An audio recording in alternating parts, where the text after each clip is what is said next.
काल श्रीमंत संजीवराजे नाईक निंबाळकर डी.के. पवारांच्या यांच्या निवासस्थानी येऊन त्यांनी सांगितलं की अण्णांचं घराणं आमच्या बरोबरच आहे. तर याबद्दल आपण काय सांगा?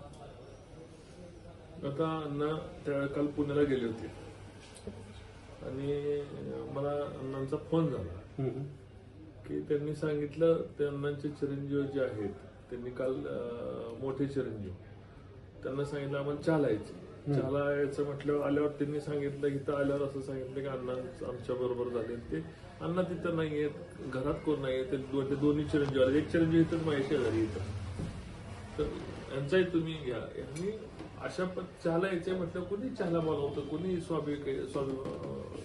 स्वाभाविक चहाला बोलवतं. पण या ठिकाणी अण्णा हे अतिशय आतापर्यंत त्यांनी अजितदादांच्या बरोबर प्रामाणिकपणे काम केलेलं आहे. आणि अजितदादांना जर त्यांना सोडायचंय आणि यांच्या बरोबर जर दादाला सांगतील ना ते की जाऊन की आम्ही या ठिकाणी पक्ष बदलणार आहे, यावं करणार आहे, तेवढं करणार आहे, ते घरात नसताना एक सांगायचं की बाबा यायचं. आणि त्यांच्या मुलांनी यांच्या अण्णांच्या मोठ्या मुलांनी सुद्धा शिवसेनेचं जे त्यांनी स्कार्फ घालायचा प्रयत्न केला नाही म्हणून सांगितलं. ते व्हिडिओमध्ये स्पष्ट दिसते. अशा प्रकारचे गैरसमज करून घेणे, लोकांना अशा प्रकारचे भूलथापा देणं हे बरोबर नाही असं माझं. म्हणजे आपल्याला माहिती जबरदस्तीने झालं, जबरदस्तीने करण्याचा प्रयत्न केला. त्याला अण्णा सुद्धा चिडलेले त्या गोष्टीवर. अण्णांची बदनामी तालुक्यात केली की आम्ही अण्णाला घेतले असं झालंय, तर ते अण्णा सुद्धा चिडले. त्यांचं मत ते सांगतील. बोला ना, आपण आपलं काय म्हणणं आहे की बाबा इथे आले, त्यांनी सांगितलं की अण्णांचं घराणं पहिल्यापासून आमच्या बरोबरच आहे, राहतील. रणजित दादा इथं घरी आमच्या धावती भेट दिली. मोठ्याने बोला. रणजित दादा नाईक निंबाळकर यांनी आमच्या घरी धावती भेट दिलेली आहे. या ठिकाणी नुकतेच माझी जुने सहकारी म्हणतो मी 1991ला मी राजकारणात त्यांची जी सुरुवात झाली ते सुरुवातीपासून मी त्यांच्याबरोबर होतो. आणि तुम्हाला माहिती मधल्या काळामध्ये काय घडामोडी झाल्या आणि विधानसभेला त्यांनी घड्याळ नाकारलं. तिथून आम्ही भाजप भारतीय जनता पार्टी एकत्र काम करतो. माझी आज ही भूमिका आहे अजितदादा पवार जिकडे असतील त्याबरोबर राहायचं. जशी संजीवराजे रामराजे यांना मी पहिल्यापासून साथ दिली तशी आज माझी भूमिका ठामपणे जे पक्ष जे आहे भारतीय जनता पार्टी आणि राष्ट्रवादी त्या निर्णयावर मी ठाम आहे. म्हणजे कालचा निर्वाळा झाला.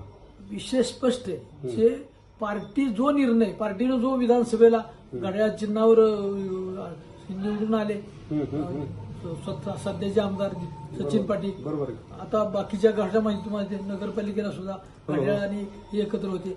आज सुद्धा आमचं म्हणणं आहे हिथं जी भूमिका राष्ट्रवादी काँग्रेस पक्षाने घेतली त्या भूमिकेवर आम्ही आहोत. तात्या बोला 2 मिनिटं की कालच्या घडलेल्या आता प्रसंगाबद्दल. आपल्या मतदारसंघाचे खासदार रणजित नाईक निंबाळकर यांनी आणि या साखवडीचे ज्येष्ठ नेते आमचे मित्र डी.के. पवार यांनी काल डी.के. पवारांच्या बाबतीत जे माध्यमामध्ये सोशल मीडियामध्ये जे वृत्त प्रसिद्ध झालं होतं त्याच्या संदर्भात खुलासा केलेला आहे. वास्तविक काल त्यांच्या ऑफिसच्या उद्घाटनासाठी आले असताना अचानक घरी येऊन डी.के. अण्णा कुठे किंवा काय म्हणून चहा पिण्याच्या निमित्तानं येऊन एक वेगळं अतिक्रमण म्हणलं तरी ते काय वाव होणार नाही. म्हणजे राजकीय अतिक्रमण. डी.के. पवार माझा फोन कालही झालता, शिवरूपराजांचा वाढदिवस होता, त्यांना फोन करण्यासंदर्भात आमचे बोलणं चालू होतं. डी.के. पवार हे कामानिमित्त पुण्याला गेले होते. त्यांचे धाकटे चिरंजीव संग्राम हे सुद्धा कुठेतरी बाहेरच होते.